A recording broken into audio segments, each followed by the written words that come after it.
नमस्ते दोस्तों, स्वागत है आपका अपने channel cognitive study bye Bhupendra में। आज अपन अध्याय 3 दो चरों वाले रैखिक समीकरण युग्म की थ्योरी पढ़ेंगे कंप्लीट क्लास। और इसी में अपन प्रश्नावली 3.1 भी पढ़ेंगे। रैखिक समीकरण युग्म का ग्राफीय विधि से हल। तो ग्राफीय विधि से जो हल निकालना है उसका अपन को सबसे पहले थ्योरी पढ़ना है। तो एक रैखिक समीकरण युग्म जिसका कोई हल नहीं होता, कोई हल नहीं होता रैखिक समीकरणों का असंगत युग्म कहलाता है। जिसका कोई हल नहीं होता क्या कहलाएगा? असंगत युग्म कहलाएगा। एक रैखिक समीकरण युग्म जिसका हल होता है क्या कहलाएगा? रैखिक समीकरणों का संगत युग्म कहलाता है, कंसिस्टेंट युग्म कहलाता है। संगत युग्म जिसका हल होता है वो संगत होगा, जिसका हल नहीं होता वो असंगत होगा। तुल्य रैखिक समीकरणों के एक युग्म के अपरिमित रूप से अनेक हल होते हैं। तुल्य रैखिक समीकरणों के अपरिमित रूप से अनेक हल होते हैं। अब अपन देखेंगे दो चरों में एक रैखिक समीकरण युग्म द्वारा निरूपित रेखाओं का व्यवहार। जब रेखा एक बिंदु पर प्रतिच्छेद करती है, मतलब रेखा जब एक बिंदु पर प्रतिच्छेद करती है, काटती हैं, जैसे इसमें काटा है, यहाँ पर एक बिंदु पर प्रतिच्छेद किया है इन्होंने, तो समीकरण युग्म का अद्वितीय हल होता है, केवल एक हल होता है। अद्वितीय हल केवल कितना? एक हल, केवल एक हल होता है। जब रेखा एक बिंदु पर प्रतिच्छेद करती है, जैसे इस वाले साइड में देखो, जब रेखा प्रतिच्छेद करेंगी, एक बिंदु पर प्रतिच्छेद करेंगे तो अद्वितीय रूप से एक हल होगा, केवल एक हल। दोनों को साथ साथ में समझते चलेंगे, ऊपर वाला भी और नीचे वाला चार्ट। जब रेखा समानांतर होती है, कैसी होती है? समानांतर, तो समीकरण युग्म का कोई हल नहीं होता। जब रेखा समानांतर होती है, ऐसी रेखा समानांतर है इसमें, जब रेखा समानांतर होती है तो कोई हल नहीं होगा। और कोई हल नहीं होगा इस स्थिति में A1/A2 बराबर B1/B2 बराबर नहीं होगा C1/C2। जब रेखा समानांतर होंगी तो। जब रेखा संपाती होती है, संपाती मतलब एक के ऊपर एक, जैसे एक रेखा जो बड़ी वाली है, बड़ी वाली, इसके ऊपर एक छोटी वाली रेखा है, ये छोटी वाली बिल्कुल यहाँ से लेकर यहाँ तक छोटी वाली, तो एक संपाती मतलब एक के ऊपर एक। तो समीकरणों के अपरिमित रूप से अनेक हल होते हैं। तो प्रतिच्छेद यहाँ से द्वारा से समझो, प्रतिच्छेद मतलब जब रेखा मिलेंगी आपस में से मिल रही है जी, तो जब तक काटेगी नहीं तब तक हल भी नहीं होगा। और जो काट रही है जितनी बार काटेगी उतने ही हल होंगे। जैसे एक बार काट रही है ये रेखा, एक बार काट रही है तो इसके केवल एक हल होंगे। और ये एक ही बार नहीं काट रही है, समांतर है, एक ही बार नहीं काट रही तो इसके एक ही हल नहीं होगा। और ये बहुत बार काट रही है, देखो जगह जगह मिल रही है, बहुत बार काट रही है, तो इसके अपरिमित रूप से अनेक हल होंगे, अनेक हल, अपरिमित रूप से अनेक हल। जितनी बार काटेगी उतने हल होंगे, जितनी बार रेखा काटेगी उतने ही हल होंगे। जैसे द्वारा से देखते हैं अपन रेखाओं का व्यवहार, अनुपातों की तुलना, ग्राफीय निरूपण और बीजगणितीय निरूपण। जब रेखा एक दूसरे को प्रतिच्छेद करती है, एक दूसरे को काटती है, तो कैसा बनता है? A1/A2 बराबर, इसको क्या पढ़ते हैं? बराबर नहीं है, बराबर नहीं है B1/B2। जब रेखा प्रतिच्छेद करेंगी तो कितने हल होंगे? अद्वितीय हल, मतलब केवल एक हल होगा, क्योंकि एक बार काट रही है। और जब रेखा समानांतर होंगी, इनको समानांतर बोलेंगे, बिल्कुल समानांतर है, इनके बीच में गैप बराबर है दोनों में। तो क्या अनुपातों की तुलना कैसे होगी? A1/A2 बराबर तो होगा B1/B2 के, लेकिन बराबर नहीं होगा C1/C2। मतलब A1/A2 B1/B2 तो बराबर होंगे, लेकिन C1/C2 बराबर नहीं होगा, ए वाला बराबर नहीं होगा। तो रेखा कैसी होंगी? समानांतर होंगे। और कितने हल होंगे? कोई भी हल नहीं होंगे। क्यों? क्योंकि ये कहीं काटेंगे ही नहीं, मिलेंगे ही नहीं। अब ये संपाती, इसको क्या बोलेंगे? संपाती, क्योंकि एक के ऊपर एक है, तो ये तो बहुत जगह मिल रही है, तो इनका अनुपात की तुलना कैसे होगी? इनके अनुपात तीनों बराबर होती है। A1A2 B1B2 C1C2 बराबर होते हैं तीनों। जब रेखा संपाती होती है तो कितने हल होंगे? अपरिमित रूप से अनेक हल होंगे। अब हम प्रश्नावली 3.1 पढ़ेंगे। प्रश्न नंबर 1, निम्न समस्याओं में रैखिक समीकरणों के युग्म बनाइए। रैखिक समीकरणों के युग्म बनाने, युग्म का मतलब होता है जोड़ा। युग्म का मतलब क्या होता है? जोड़ा। जोड़ा का मतलब दो, दो समीकरण बनाने हैं अपन, इसको दो समीकरण बनाने। युग्म का मतलब जोड़ा बनाना, दो समीकरण बनाने हैं और उनकी ग्राफीय विधि से हल करने हैं। कौन सी विधि से? ग्राफीय विधि से हल ज्ञात कीजिए। कक्षा एक्स मतलब कक्षा 10, एक्स नहीं कक्षा 10, कक्षा 10 के 10 विद्यार्थियों ने एक गणित की पहली प्रतियोगिता में भाग लिया। यदि लड़कियों की संख्या लड़कों की संख्या से 4 अधिक हो तो प्रतियोगिता में भाग लिए लड़कों और लड़कियों की संख्या ज्ञात कीजिए। इसमें अपन को क्या है, मतलब कक्षा 10 की बात चलाई, 10 विद्यार्थी टोटल हैं, गणित की पहली प्रतियोगिता में भाग लिया। यदि लड़कियों की संख्या लड़कों की संख्या से 4 अधिक हो तो पहली प्रतियोगिता में भाग लिए गए लड़कों और लड़कियों की संख्या ज्ञात कीजिए। अब अपन सबसे पहले इसका हल लिखेंगे। हल फिर क्या लिखेंगे? माना लड़कों की संख्या को अपन एक्स मान लेंगे और लड़कियों की संख्या को वाई मान लेंगे। ऐसा जरूरी नहीं है कि लड़कों की संख्या को एक्स ही माने, आप चाहो तो वाई भी मान सकते हो। लड़कियों की संख्या का जरूरी नहीं है वाई ही माने, आप चाहो तो एक्स भी मान सकते हैं। अब क्या लिखेंगे? प्रश्न के अनुसार, प्रश्नानुसार, प्रश्नानुसार मतलब प्रश्न क्या कर रहा है? प्रश्न के अनुसार पढ़ो। प्रश्न क्या कर रहा है कि कक्षा 10 के 10 विद्यार्थियों की, कक्षा 10 के 10 विद्यार्थियों मतलब कितने विद्यार्थी टोटल? प्रश्न क्या कर रहा है? तो कुल विद्यार्थी, कुल विद्यार्थी, कुल विद्यार्थियों में क्या क्या आ जाएगा? लड़की भी आ जाएंगे, लड़कियां भी आ जाएंगी।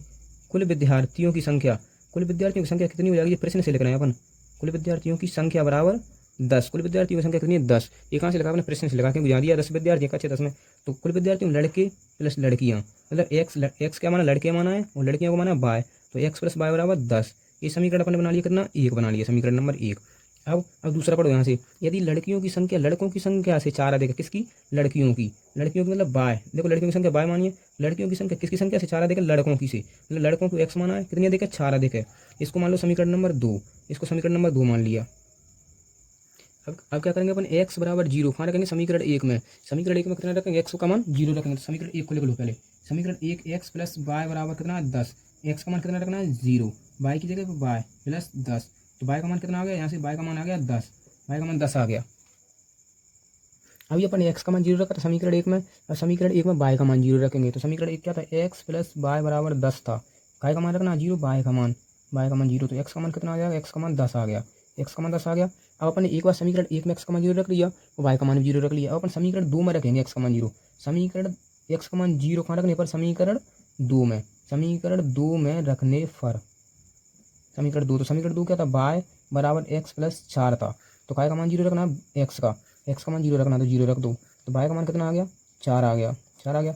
इसी तरह यहीं पर रख दो, वाई का मान 0 कहाँ रखने पर, समीकरण 2 में, समीकरण 2 में रखने पर, समीकरण 2 में रखने पर, समीकरण 2 में रख दो। समीकरण 2 क्या है, वाई बराबर एक्स प्लस 4 है। काय का मान 0 रखेंगे, वाई का, तो एक्स प्लस 4, ये 4 इधर जाएगा प्लस का है, तो 55 करेंगे, बराबर किधर जाएगा, तो काय का हो जाएगा माइनस का, और इसको पलट के लिख देंगे एक्स का मान -4, एक्स का मान -4। अब हम बनाएंगे मानों की टेबल बनाएंगे अब। तो पहला समीकरण क्या था, पहले समीकरण से क्या बना था, समीकरण 1 से क्या बना था टेबल, समीकरण 1 की और समीकरण 2 की दोनों की टेबल बनाएंगे, एक्स और वाई के अलग अलग मान लिखेंगे। हमने ये मान लिख ली दोनों, समीकरण 1 का समीकरण 2 का। जैसे समीकरण 2 में अपने एक्स का मान 0 रखा था, तो एक्स का मान 0 रख दिया, एक्स का मान 0 रखने पर वाई का मान कितना आया, 4 आया, तो 4 लिख दिया। समीकरण 2 में वाई का मान 0 रखा, 0 रख लिया वाई का मान, तो एक्स का मान कितना आया, एक्स का मान -4 आया। इसी तरह इसको भी लिख लिया। अब क्या करेंगे, अब समीकरण 1 तथा समीकरण 2 का ग्राफ, अब समीकरण 1 तथा समीकरण 2 का ग्राफ बनाएंगे अपन। समीकरण 1 तथा समीकरण 2 का ग्राफ बनाएंगे, तो चलो ग्राफ बनाओ। ग्राफ बनाएंगे अपन, तो ग्राफ कैसे, यहाँ से ग्राफ खींचो ऐसे,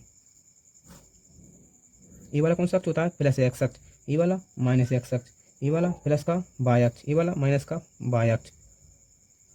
ये मूल बिंदु होता है, ये मूल बिंदु 0 0 होता है, 0,0, ये मूल बिंदु 0 0 होता है। अब यहाँ से इधर ग्राफ बना रहा था 1 2, ऐसे मैं इसको पूरा बना रहा हूँ।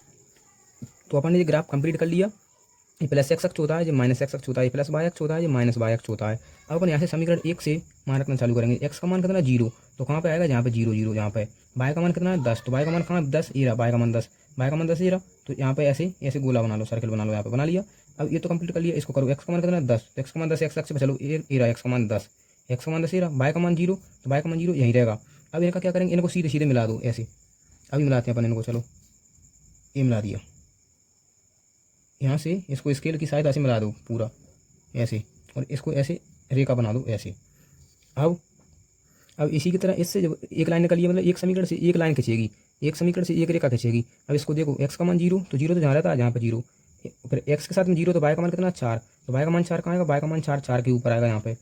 अब एक्स का मान -4, तो -4 कहाँ जाएगा, एक्स का मान यहाँ पे, तो एक्स का मान -4 यहाँ आएगा, और वाई का मान कितना 0, तो 0 यहाँ रहेगा। अब इन दोनों को मिलाओ, इस रेखा से, मतलब इस पॉइंट को इस पॉइंट से मिलाओ, इस बिंदु को इस बिंदु से मिलाएंगे, और मिलाते हुए सीधी रेखा खींच दो इधर के लिए, ऐसे सीधी रेखा खींच दी ये वाली। अब ये रेखा, इस रेखा का क्या नाम है, समीकरण 1, ये समीकरण 1 से निकली ये वाली, तो इसका नाम क्या रहेगा, इसका नाम रहेगा एक्स प्लस वाई बराबर 10। और ये समीकरण 2 की रेखा, इस समीकरण 2 की, तो इसका क्या नाम रहेगा, वाई बराबर एक्स प्लस 4, ये समीकरण 2 की है। अब इन बिंदुओं के नाम लिखो, ये कितना है बिंदु, ये बिंदु मान लो, ए बिंदु अपन यहाँ से चालू किया, कहाँ से, यहाँ से मान लो ये ए बिंदु है, ए वी, ए सी और ये डी 4 हैं। तो ए बिंदु के मतलब मान कितने कितने रहेंगे, एक्स अक्ष का मान कितना है, वाई अक्ष पे एक्स का मान 0 होता है, तो 0 लिख दिया, और वाई का मान कितना है 10 है। इसी तरह इसका, तो एक्स पहले आता है, तो एक्स का मान कितना है 10, और वाई एक्स अक्ष वाई 0 होता है, तो 0 लिख दिया, 10,0 ये मिल गया, थोड़ा सा 10 है ये, दोबारा से बना देता हूँ ऐसे, ये 10 है। अब ये कितना है, एक्स अक्ष, जहाँ पर एक्स अक्ष का मान 0 रहता है, तो 0,4 है। वही वाई अक्ष माइनस एक्स अक्ष है, माइनस एक्स अक्ष पर वाई का मान 0 रहता है, तो -4, ये 0 है। अब ये जहाँ पर जो मिल रही है, ये इंटरसेक्ट करें, जहाँ पर प्रतिच्छेद करें, जहाँ पर काट रही हैं, जहाँ पर काट रहे हैं, यहाँ से क्या करना है, यहाँ से ऐसे इधर से इधर को मिलाओ, इधर से काट रही है, वहाँ से काट रही है, वहाँ से नीचे ले चलो, बिल्कुल इसको ऐसे नीचे खींच के कहाँ पर पहुँच रही है ये, तो ये एक्स अक्ष पर कहाँ पहुँच रही है 3 पे, एक्स अक्ष पर 3 पे पहुँच रही है। वाई अक्ष पर कहाँ पर आ रही है 7 पे, वाई अक्ष पर 7 पे आ रही है, वाई अक्ष पर 7 पे आ रही है, एक्स अक्ष पर 3 पे पहुँच रही है, एक्स अक्ष पर 3 पे आ रही है, वाई अक्ष पर 7 पे पहुँच रही है। तो क्या लिखेंगे, समीकरणों के हल कितने हैं, अतः समीकरणों के हल, अतः समीकरणों अतः समीकरणों के हल, समीकरणों के हल कितने हैं, 3,7 हैं, 3,7 हैं, इस कोष्टक में 3,7 हैं। तो पहले वाला क्या होता है, एक्स होता है, पीछे वाला क्या होता है, वाई होता है, पहले वाला एक्स होता है, पीछे वाला वाई होता है। तो क्या लिखेंगे अपन यहाँ पे, समीकरणों के हल कितने आ गए 3,7, तो पहले वाला एक्स होता है, दूसरे वाला वाई होता है, तो एक्स का मान 3 हो जाएगा, वाई का मान 7 हो जाएगा। चलो अपन यहाँ पे लिखते हैं। और अपन एक्स क्या माना था, अपन एक्स माना था लड़कों की संख्या, अतः लड़कों की संख्या कितनी हो जाएगी, लड़कों की संख्या एक्स बराबर 3 तथा लड़कियों की संख्या कितनी हो जाएगी, y बराबर लड़कियों की संख्या y बराबर 7 हो जाएगी। तो ये अपना उत्तर हो गया, ये अपना आंसर हो गया यहाँ से। तो दोस्तों अभी अपन ने पहला क्वेश्चन किया था, अब अपन दूसरा, पहले प्रश्न का दूसरा करेंगे। 5 पेंसिल तथा 7 कलमों का कुल मूल्य 50 रुपये है, जबकि 7 पेंसिल तथा 5 कलमों का कुल मूल्य 46 रुपये है। तो एक पेंसिल और एक कलम का मूल्य ज्ञात करना है अपन को। तो अपन ने पहले प्रश्न माना था, ऐसे ही मान लो, हल लिख के माना एक पेंसिल का मूल्य बराबर x रुपये तथा एक कलम का मूल्य बराबर y रुपये। अब प्रश्न के अनुसार लिखो क्या कह रहा है प्रश्न अनुसार, मतलब प्रश्न में से देख के लिखना क्या कह रहा है प्रश्न कह रहा है 5 पेंसिल तथा 7 कलमों का कुल मूल्य 50 रुपये है। तो पेंसिल को अपन ने क्या माना, देखो x माना है, पेंसिल को x माना है, कलम को क्या माना है, कलम को y माना है। तो पेंसिल कितनी है 5, तो 5x + 7y बराबर कितना हो जाएगा, 50 हो जाएगा, 50 हो गया। इसी तरह दूसरा वाले देखो 7 पेंसिल मतलब 7x + 5 कलम मतलब 5y बराबर कितना 46 रुपये। तो अपने यहाँ से दो समीकरण बन जाते हैं, इसी तरह से दो समीकरण बन जाते हैं। अपन ने दो समीकरण बना लिए, अब x और y के अपन मान रख के चेक करेंगे। इन दोनों समीकरणों के y के मान एक तरफ कर लो। तो सबसे पहले चलो अपन पहले समीकरण के करते हैं। इसको मान लो समीकरण 1, इसको समीकरण 1 मान लो, इसको समीकरण नंबर 2 मान लो, इसको समीकरण नंबर 1। तो समीकरण नंबर 1 से पहले अपन y का मान निकाल लेते हैं। समीकरण नंबर 1 से y का मान निकालने पर 7x + 5x + 7y बराबर 50। तो इसका मान निकालना है ना, जिसका मान निकालना है उसको वहीं रख लो। तो इसका अपने मान निकालना है तो इसको नहीं रहने दो, ये इधर जाएगा, ये प्लस का 5x इधर जाएगा तो माइनस का 5x हो जाएगा। तो 7y बराबर 50 माइनस के 5x हो जाएगा जी, 5x हो जाएगा। y बराबर, और ये मल्टीप्लाई में है तो नीचे जाएगा तो डिवाइड अपॉन जाएगा, मतलब गुणा में है तो नीचे जाएगा तो भाग अपॉन जाएगा। तो ये कितना हो जाएगा, इसको समीकरण 3 मान लो, इसको समीकरण नंबर मान लो 3, ये समीकरण नंबर 3 हो गया अपना। और समीकरण 2 से बना लो इसी तरह, ये समीकरण 1 से, ये समीकरण 1 से है, कितने समीकरण 1 से, ये समीकरण 1 से, समीकरण 2 से बना लो, समीकरण 2 से, समीकरण 2 क्या है 7x + 5y बराबर 46। तो अपन को y का मान निकालना है, y का मान निकालना है, जरूरी नहीं आप x का मान भी निकाल सकते हो। तो 46, और ये 7x इधर जाएगा तो माइनस का हो जाएगा 7x, y यहीं रहेगा, और ये 5 अब कहाँ पहुँच जाएगा डिवाइड में, क्योंकि यहाँ ऊपर गुणा में मल्टीप्लाई में, इसलिए 5। इसको समीकरण नंबर 4 मान लो, समीकरण नंबर 4 मान लिया। अब अपन को पिछले प्रश्न की तरह दोनों क्वेश्चन, मतलब दोनों इक्वेशन से, समीकरण नंबर 3 से भी समीकरण नंबर 4 से x और y के दो मान निकालने हैं। मतलब इस समीकरण 2 के भी 2 मान निकालने, समीकरण 3 के भी 2 मान निकालने हैं। एक बार मतलब एक x का एक y का, इस इधर से भी एक x का y का निकालना है। चलो निकालते हैं। अब अपन क्या करेंगे, समीकरण 3 में x का ऐसा मान रखेंगे, जहाँ पर x का ऐसा मान रखेंगे जिससे y का मान पूर्णांक आ जाए, मतलब y का मान पूर्णांक अंक आ जाए, जैसे 1 है 2 है 3 है, मतलब ऐसे पूरा अंक आ जाए। तो अपन ऐसा क्या रखेंगे, तो पहले 0 रख के चेक करेंगे। जब 0 रख के चेक करेंगे तो 5 का 0 में गुणा करेंगे तो 0 हो जाएगा, 50 में से 0 हटाएंगे तो 0, 50 में 7 का भाग जाएगा नहीं, 7 का भाग नहीं जाएगा। फिर 1 चेक करेंगे रख के तो 5 एकम 5 हो जाएगा, और 5 घटाएंगे तो 45, फिर भी नहीं जाएगा। ऐसे 2 रखेंगे 3 रखेंगे तो 3 रखने पर जा रहा है जी। तो समीकरण 3 में अपन x का मान 3 रख के देख रहे हैं। पहले x बराबर 3 समीकरण 1 में रखने पर, तो समीकरण 1 कितना अपना, यही समीकरण 1, तो इसमें x का मान 3 रख दो, यहाँ पे x का मान 3 रख दो। चलो x का मान 3 रखते हैं, तो x की जगह 3 रख दिया तो कितना आएगा, y बराबर 50। तो ये रहा, 50 में से 15 हो जाएगा, 5 थी 15, 15 घटाएंगे तो 35 बचेगा, 35 बचेगा। 7 से कितनी बार, 7 एकम 7, 7 कहीं 35, तो y का मान कितना आ गया, 5 आ गया, y का मान 5 आ गया। और एक बार और रखना भी अपन को, यहाँ पे x का मान चेक कर लो, या y का मान भी रख सकते हैं, इसमें जरूरी नहीं कि x का मान रखें, यहाँ पे y का मान भी रख के चेक कर सकते हो। अपन मानते चलो y बराबर 0, y बराबर 0 कहाँ रखने पर, समीकरण 1 नहीं 3 है, समीकरण 3 में y बराबर 0 रखो। तो y का मान पहले समीकरण लिख लो, चलो 3 एक बार, ये अपने समीकरण 3 लिख लिया, y का मान 0 रखना, y का 0 रख दिया। 50 माइनस 5x अपॉन में 7, जब ये 7 भाग में तो उधर जाएगा तो गुणा में हो जाएगा, जब गुणा में जैसे जाएगा तो 0 के संग गुणा होगा तो 0 ही हो जाएगा, 0 हो गया। ये लो, ये गुणा कर ही दिया, अब ये 0 हो गया। जब माइनस एक्स इधर जाएगा तो प्लस का x हो जाएगा, प्लस का 5x हो जाएगा, इधर 50 बचेगा। x का मान कितना निकलेगा 10, ऐसे 5 एकम 5, 5 दूनी 10, 5 एकम 5, 5 दूनी 10, तो x का मान 10 आ गया। तो अब इसी तरह अपन समीकरण 4 में भी रख के देखेंगे x और y के मान। x का मान 7 रखेंगे अपन, x का मान कितना 7, x का मान 7 रखेंगे, तो 7 रखो, चलो 7 रख के अब यहाँ पे 7 की 21 हो जाएगा, 26 में से घटाएंगे 40 में से घटाएंगे 21 तो कितना बचेगा 35। तो x का मान अपने 7 रखा, तो 7 की 21, 40 में से घटाएंगे तो 25 बचेंगे, 5 एकम 5 और 5 25, तो y का मान कितना आ गया, y का मान 5 आ गया, y का मान 5। अब इसी तरह इसमें एक बार और रखो, x बराबर 8 समीकरण 4 में रखनी पड़ती है। x का मान कितने रखेंगे अपन, 8 रख रहे हैं, x का मान 8 रखो, x का मान 8 रखो, ऐसे ही आप रख के चेक करना पड़ेगा आपको। तो 40, ये 40 हो जाएगा, 8 8 8 56 हो जाएगा, 40 हो जाएगा जी, और ये 56 हो जाएगा, और बटी में 5 बचेगा। अब 56 ज़्यादा माइनस का है 40 है तो कितना 10 बचेंगे, 10/5 तो 5 दूनी 10 माइनस के, तो बाई का मान कितना आ गया, बाई का मान -2 आ गया। अब इनका क्या बनाएंगे अपन, ग्राफ के बॉक्स बनाएंगे। ग्राफ के बॉक्स तो समीकरण 1 से कौन कौन से बनना है, समीकरण 1 से, समीकरण 1 का बनाओ और 2 का बनाओ, दोनों को बनाओ, एक्स और वाई, एक्स और वाई, तो इनके दोनों के ग्राफ बनाओ, पहले पहले बॉक्स बनाओ, चार्ट बनाओ इनके ये वाले, एक्स और वाई। तो देखो समीकरण 1 का देखो, पहले समीकरण 1 में अपने एक्स का मान 3 रखा था, 3 तो कितना बाई का मान निकला था 5 निकला था। या समीकरण 1 में अपने बाई का मान 0 रखा था तो एक्स का मान कितना निकला था 10 निकला था। इसी तरह समीकरण 4 में, समीकरण 4 में अपने एक्स का मान कितना रखा था 3 रखा था, 3 तो बाई का मान कितना निकला था 5 निकला था।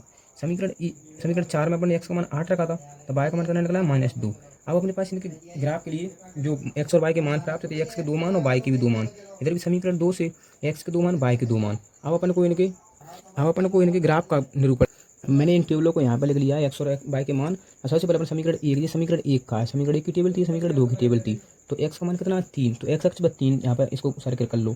वाई का मान कितना 5, तो वाई के मान पर यहाँ पे कर लो, वाई का मान कर लिया 5, वाई का मान 5 कर लिया, ठीक है।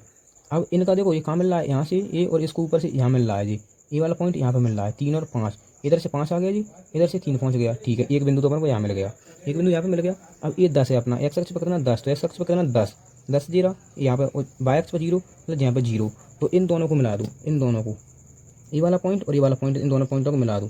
चलो मिला रहे हैं, ये वाला ये मिला दिया, ये मिला दिया। अब इसी तरह मतलब एक समीकरण से एक एक जगह बचेगी। अब समीकरण नंबर 2, एक्स का मान कितना 3, तो 3 कहाँ ए रहा, वाई का मान कितना 5, तो 5 कहाँ ए रहा, तो एक पॉइंट तो इसका भी यही आएगा, तो समीकरण 2 का भी एक पॉइंट यही आएगा, तो ये बना दिया एक पॉइंट। अब इसके बाद एक्स का मान कितना है 8, एक्स का मान कहाँ है 8 ए रहा 8, एक्स का मान 8 यहाँ, वाई का मान कितना -2, तो -2 कहाँ यहाँ पे, -2 यहाँ पर, तो -2 से खींचते ले चलो कहाँ तक 8 के नीचे तक, 8 के नीचे तक यहाँ तक, 8 के नीचे तक यहाँ तक। अब क्या करेंगे, अब ए वाले पॉइंट से ए वाला पॉइंट मिलाएंगे, ए वाले दोनों पॉइंट, ए वाले, क्योंकि समीकरण 2 के ए वाले दोनों पॉइंट मिल रहे थे, समीकरण 2 से एक रेखा समीकरण 2 से आ गई ये वाली। अब ये कौन किस किस से आई है उनको लिख दो, ये किस किस समीकरण से आई है उनको लिख दो, अभी लिख देंगे अपन इनको। तो ए वाला पॉइंट क्या है, जैसे मान लो इसको अपन ने ए मान लिया, इसको अपन ने बी मान लिया, इसको अपन ने सी मान लिया, तो इसके क्या क्या बिंदु है, एक्स का मान 10 है और वाई का मान 0 है। इसके सी वाले के देखो यहाँ से चल रहा है कितना -2 है, मतलब पहले एक्स का मान 8 और -2 वाई का मान। अब इसके कितने कितने हैं, 3 एक्स का मान है, वाई का मान कितना है 3 एक्स का मान है, वाई का मान कितना है 5। अब इनके समीकरण लिख लेते हैं अपन, समीकरण कितने कितने हैं। ये वाला पहला समीकरण था, पहला वाला, तो पहला वाला समीकरण कितना 5x + 7y = 50 है। ये सेकंड वाला समीकरण तो कितना 7x + 5y = 46, ये 46 है। तो इस ग्राफ पर देख के बताइए अपने समीकरणों के हल कितने कितने आ गए। तो समीकरणों के हल, एक्स का मान 3 आ गया, वाई का मान आ गया 5, एक्स का मान 3, वाई का मान 5 आ गया, तो यहाँ लिख दो ग्राफ से समीकरणों के हल, ग्राफ से समीकरणों के हल, समीकरणों के हल कितने कितने हैं 3 और 5, 3 तथा 5 हैं। अब अपने क्या माना था, पहले वाले को क्या मानते हैं, पहले वाला एक्स होता है, बाद वाला वाई होता है, तो अब लिख दूँ अतः अतः अपने एक्स क्या माना था, एक पेंसिल का मूल्य एक्स माना था, एक कलम का मूल्य वाई माना था, तो यहाँ पे लिख दूँ अतः पेंसिल का मूल्य, अतः पेंसिल का मूल्य, अतः एक पेंसिल का मूल्य बराबर एक्स बराबर 3 रुपये, तथा एक कलम का मूल्य, एक कलम का मूल्य, कलम क्या माना मतलब बाय, देखो एक्स का मान पहले वाला एक्स होता है तो 3 लिख दिया, बाद वाला बाय होता है, एक्स पहले वाला बाद वाला बाय, तो बाय का मान कितना 5 रुपये है। तो ये अपना आंसर हो गया। एक पेंसिल का मूल्य पूछा था तो 3 बता दिया, एक कलम का मूल्य पूछा था तो 5 बता दिया।